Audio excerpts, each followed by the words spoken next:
What do terms like IEP, FAPE, and accommodations really mean, and how do they impact students in the classroom? I'm Stephanie DeLussey, a dual certified special education teacher with experience across multiple states and grade levels. Today, I'll be making some of the most common special education terms easy to understand and actionable.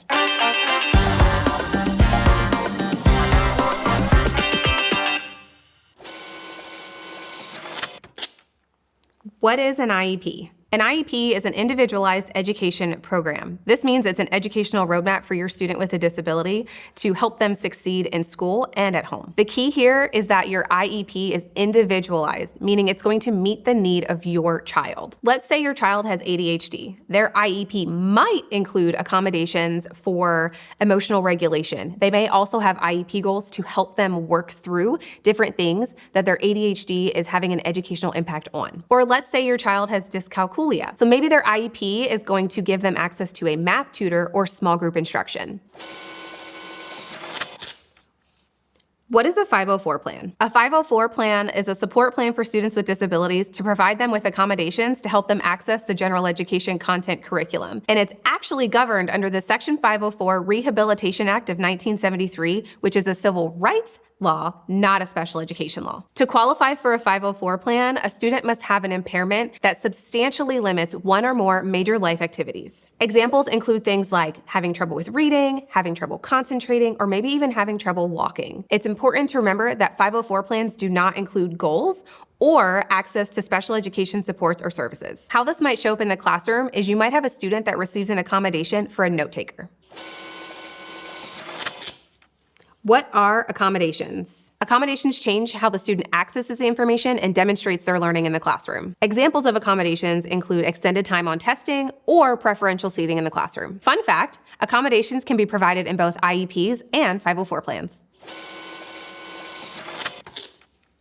What are modifications? Modifications are changing what the student is learning or how they're demonstrating their learning. Majority of the time, modifications are used for students who need an extra layer of support. Examples that you might see are reduced answer questions. So instead of having 4 responses to choose from on a multiple choice question, you might only see them have 2 responses to choose from. Or they could have an alternate grading rubric, which means they're going to be graded differently, maybe on participation, than how their peers are being graded on the activity.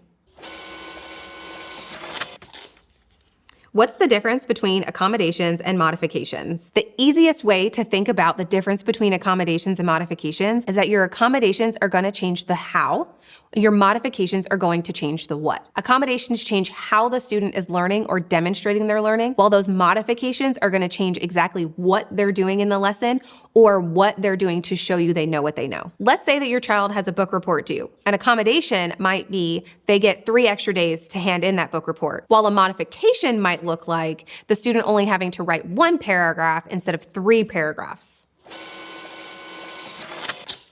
What is PLOP?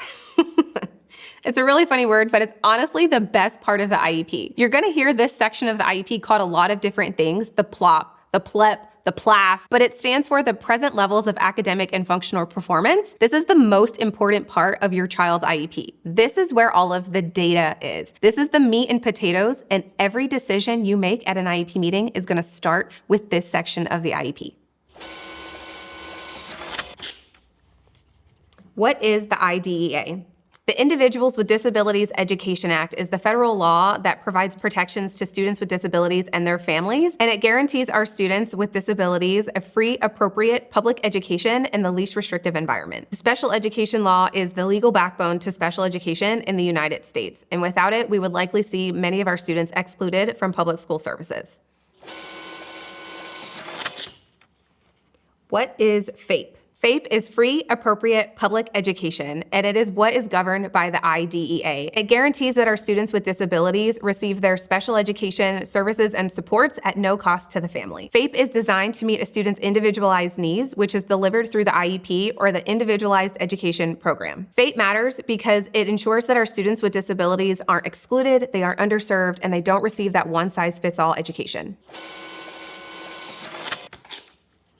What is least restrictive environment? You're also going to hear this called the LRE, which is just a fancy way of saying your child's educational placement. This means the classroom or the services that your child is going to receive. And what it looks like is that your student might be in the general education classroom with a special education teacher who comes and supports them. Or maybe they're going to be in the general education classroom and then go to a resource room to receive additional supports. Or maybe they're going to be in a self-contained unit. It just depends on the individualized needs of your child. What is a resource room? A resource room is a least restrictive environment where your student is going to receive their services and supports in a separate classroom outside of that general education classroom. This might look like your student receiving the general education instruction in the classroom with their peers and then getting that individualized extra special education support in a resource setting in either reading or math or whatever topic it might be. Sometimes resource rooms get a bad rap because it makes parents and students feel a little uncomfortable being pulled out of the general education classroom to go with another teacher somewhere. But know that being pulled out of the general education classroom is not a punishment. It's just another way for your student to be supported in their learning. Oh, and by the way, are these terms starting to feel less confusing? Let us know in the comments below. What is co-teaching? Co-teaching is an instructional model where the general education teacher and the special education teacher work together to teach all of the students in a class. They're co-planning, they're co-teaching, and they're doing everything together. Both teachers hold the same responsibility for teaching all of the students in the class. What is flexible seating? Flexible seating is an approach used in classrooms that gives students multiple options for how they can do their work in the classroom. Examples might mean sitting in a chair, sitting in a wobble stool, standing while they work, using a clipboard to sit on the floor or lay on the floor while they're working. Flexible seating can be done as a class-wide approach or an individualized approach. It's all about what works best for the student. What is assistive technology? Assistive technology, or AT, as the acronym we like to use, is any tool, device, system, or program that helps a student access their learning, communicate, or complete a task independently. Assistive technology might look a bunch of different ways. It could be a calculator, it could be a visual schedule, or it could be something super robust like a speech-to-text system.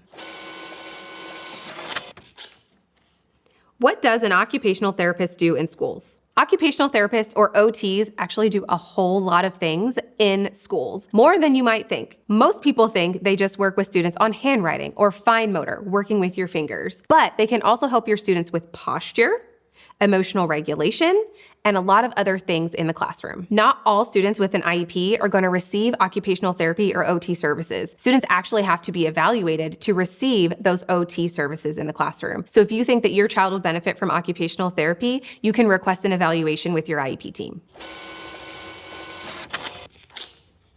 What is a speech-language pathologist and how do they support students? A speech-language pathologist, or an SLP, works with students that have IEPs who need help with language and communication skills. When might a student need access to an SLP? If your student needs help with vocals or conversation skills, or maybe they have a stutter or a speech delay, it may be best to ask your IEP team for an SLP to evaluate your child. What is a BIP?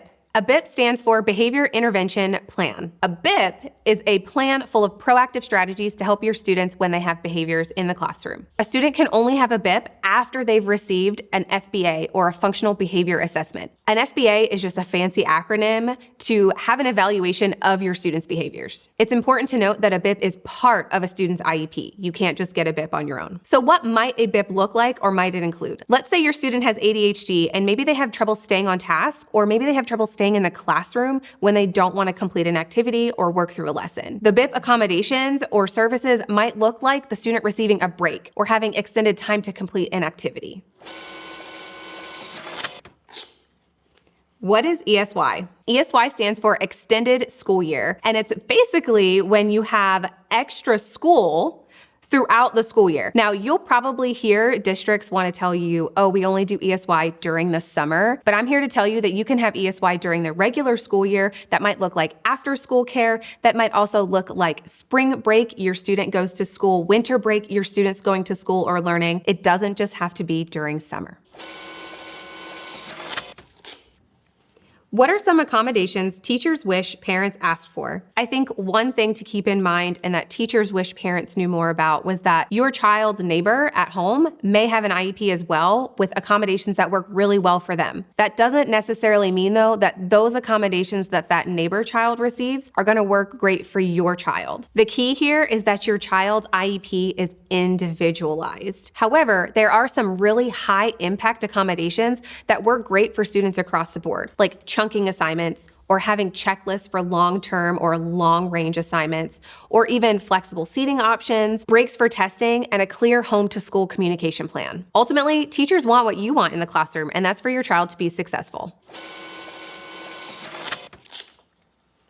What are some of the most helpful accommodations? The most helpful accommodations are the ones that are individualized for your child. They're going to remove those barriers, but not change the expectations in the classroom. There's no universal best list of accommodations, and there's truthfully hundreds of accommodations that you could choose for your child's IEP. My top favorite accommodation is a multisensory approach to teaching, and that's where your student's going to work with their hands a little bit. They're going to watch something or listen to you teach them, and then they're going to show what they know. My second favorite accommodation to use is chunking assignments, and that's basically where you take this huge long assignment and you chunk it into smaller pieces so they do small assignment, small assignment, small assignment instead of one large assignment at the beginning. And number 3, I love a good visual schedule. This can look so many different ways in the classroom, whether that's using actual visuals or pictures or just words to describe the student's day or what the activities are, but visual schedules are a great go-to for an accommodation.